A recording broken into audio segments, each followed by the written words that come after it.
大家好，我是超子。想吃炸薯条不用出去买了，今天教您在家做，搭配上自制番茄酱，经济实惠，好吃不贵，安全又放心，比外面卖的还好吃。话不多说，接下来开始操作。首先准备2个可爱的土豆，先去掉外皮，切成1厘米厚的薄片，再切成筷子粗细的长条。切好以后放入大碗中，加入清水浸泡，洗掉表面的淀粉。这一步可以防止土豆氧化变黑。泡好以后把水倒掉，控水备用。起锅做水，放入2小勺盐，水热以后放入土豆，在锅中稍微煮一下。再次开锅以后煮1分钟，煮至土豆全部变透明就 OK 了。经过煮制以后，可以减少炸制的时间，炸出来更加漂亮。煮好以后用罩里捞出来，放到冷水中稍微浸凉。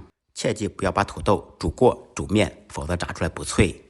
泡好以后稍微控水，放入盆中，拍上一层薄薄的玉米淀粉，用我们发财的小手抓拌均匀，这也是薯条酥脆的关键。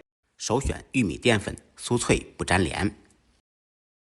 拍好淀粉的土豆放入盘中摊平，放到冰箱冷冻2个小时以上。我们可以一次性多做一点，做成半成品，随吃随取。利用这个时间制作番茄酱。3个可爱的西红柿，去掉外皮，切成大块。半根香蕉，用手掰成小段。少许洋葱，切成小块，切好以后一同放入碗中。把准备好的几种食材一起放到果汁机中打成酱汁，越细腻越好。打好的酱汁放到一个无油无水的锅中，放入2克盐、10克白糖，甜度根据个人口味。开中火熬制，把酱里面的水分熬干，熬至粘稠。这个过程大概需要4、5分钟。随着水分的蒸发，番茄酱越熬越粘稠，越熬颜色越红。就这样一款安全无添加的自制番茄酱就做好了。熬好以后放入碗中稍微晾凉。起锅做宽油，开大火把油温烧至5成热，160度左右。冷冻好的薯条放入锅中炸制。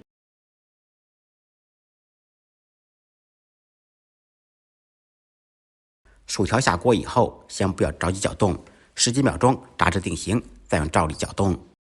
开中火在锅中炸2分钟，把薯条炸熟炸透。2分钟以后，再改开大火炸1分钟，把薯条炸至金黄酥脆。前期中火劲炸，后期大火猛炸，这样炸的薯条才会酥脆。炸好以后捞出控油，脆不脆大家可以听一下声音。搭配上自制番茄酱，那真的是太香了。